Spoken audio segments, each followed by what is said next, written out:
নমস্কার, আগমনীর ক্লাসরুমে আপনাদের স্বাগত জানাই।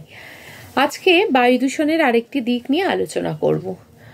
সাধারণত কয়লা যে আমরা পোড়াই সেখান থেকে ফ্লাই অ্যাশ নামক একরকম দূষক উৎপাদন হয় বা উৎপাদিত হয়, যেগুলো কিনা আমাদের শ্বাসযন্ত্রের জন্য ভীষণ রকম ক্ষতিকারক।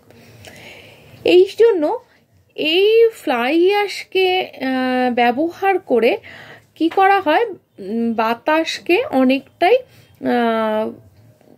পলিউটেন্ট ফ্রি বা দূষণ মুক্ত করার চেষ্টা করা হয়।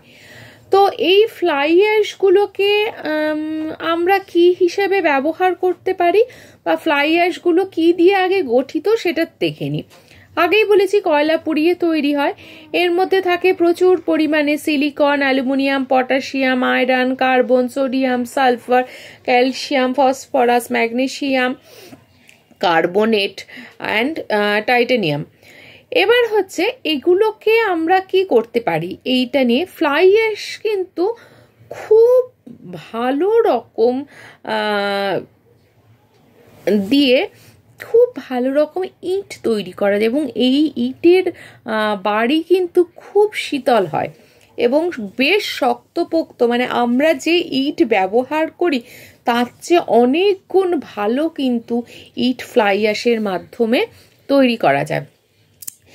এছাড়া ফ্লাই অ্যাশকে আমরা কি করতে পারি, ফ্লাই অ্যাশের মাধ্যমে আমরা রং তৈরি করতে পারি, যেগুলো কাঠের জিনিস রং করা বলুন বা গ্লাস মেটেরিয়াল রং করা বলুন, এই সমস্তগুলো রং করা যেতে পারে। অথবা ধরুন নিচু জমি ভরাট করার ক্ষেত্রে ব্যবহার করা যেতে পারে। এছাড়া আমরা যেটা করতে পারি সেটা হচ্ছে যে ফ্লাই অ্যাশ খুব ভালো সার হিসেবে কাজ করে, তো সেক্ষেত্রে চাষের জমিতে আমরা ব্যবহার করতে পারি। যে এছাড়াও কি করতে পারি না, রাস্তা তৈরির ক্ষেত্রে ব্যবহার করতে পারি। তাহলে দেখুন, যদি আমরা একটু ম্যানেজমেন্টের আওতায় আসি, হ্যাঁ, যে কোনো কিছুকেই আমরা যদি একটু ম্যানেজমেন্টের আওতায় আনি, পরিবেশের ক্ষেত্রে যদি বলি সে তাহলে বলতে হয় এনভায়রনমেন্টাল ম্যানেজমেন্টের আওতায় আসি, একটু যদি আইএসও বা অন্যান্য নর্মস মেনে চলি, তাহলে কিন্তু দেখা যাচ্ছে যে দূষকগুলো আমরা তৈরি করছি সেই দূষকগুলোর হাত থেকে কিন্তু আমরা বেঁচে যেতে পারি এবং এই দূষকগুলোকে ব্যবহার করে আমাদের এসেনশিয়াল যে সমস্ত গুডস আছে সেইগুলোকে কিন্তু তৈরি করা যেতে পারে এবং সেগুলোকে কিন্তু কাজে লাগানো যেতে পারে আমাদের জীবনের জন্য। তাহলে এক্ষেত্রে কি হচ্ছে, দেখুন, এনভায়রনমেন্টাল ম্যানেজমেন্টকে যদি আমরা ব্যবহার করি তাহলে এক হচ্ছে যে আমরা পলিউট্যান্টের হাত থেকে বাঁচছি, আমাদের শরীর বাঁচছে, আমাদের রেসপিরেটরি অর্গান বাঁচছে, আমাদের ভবিষ্যৎ সুনিশ্চিত হচ্ছে। 2 নম্বর হচ্ছে যে সমস্ত জিনিস আমাদের রিকোয়ারমেন্টের মধ্যে রয়েছে সেই জিনিসগুলো আমরা পাচ্ছি। এছাড়া দেখুন, এবং সেগুলো কি করছি না, অনেকটা বেটার অবস্থাতে পাচ্ছি।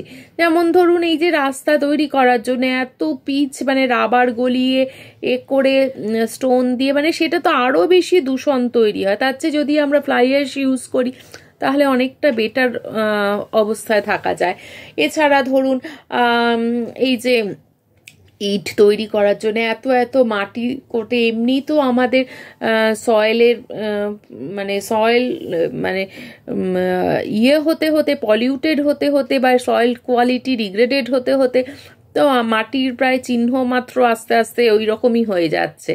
তো সেক্ষেত্রে যদি আমরা সয়েলকে ব্যবহার না করে আমরা যদি ফ্লাই অ্যাশকে ব্যবহার করি, দারুণ ইট তৈরি হবে এবং সেই ইটের ঘর ভীষণ ঠান্ডা হবে এবং ওই ইট এমনি মাটির ইটের থেকে অনেক বেশি শক্তপোক্ত। তাই চলুন আমরা না একটু ম্যানেজমেন্টের আওতায় যাই। সেটা সব কিছুর ক্ষেত্রেই, সংসারের ক্ষেত্রে, দৈনন্দিন জীবনের ক্ষেত্রে, লাইফস্টাইল মডিফিকেশনের ক্ষেত্রে, সব ক্ষেত্রেই ম্যানেজমেন্টটা ভীষণ গুরুত্বপূর্ণ। তাই পরিবেশের ক্ষেত্রেও আমরা ম্যানেজমেন্টের আওতায় যাই এবং আমরা একটা বেটার লাইফ কিন্তু তৈরি করি নিজেদের এবং ভবিষ্যৎ প্রজন্মের জন্য। তো প্লিজ আসুন, আমরা ম্যানেজমেন্টের আওতায় ঢুকে পড়ি প্রত্যেকে, এবং বেটার লাইফের চিন্তা করি। তো আজকে এই অবধি রইল। ভালো থাকুন, সুস্থ থাকুন, নিজের চারপাশের মানুষজনকে সচেতন করুন। আর আজকের আলোচনার বিষয়টা যদি ভালো লাগে, লাইক, শেয়ার, কমেন্ট অবশ্যই করবেন। আর যারা সাবস্ক্রিপশন না নিয়ে দেখছেন তাদের অনুরোধ করব, প্লিজ সাবস্ক্রাইব করে নিন, কারণ অনেক গুরুত্বপূর্ণ তথ্য কিন্তু আমি রোজ শেয়ার করি। সেগুলো আশা করি আপনাকে অনেক অনেক কিছু পরিবেশ সম্পর্কে জানাতে পারবে, এবং আপনার এগুলোকে ব্যবহার করে আপনি আপনার চারপাশের মানুষজনকেও কিন্তু সচেতন করতে পারবেন। সুতরাং ভালো থাকুন। নমস্কার।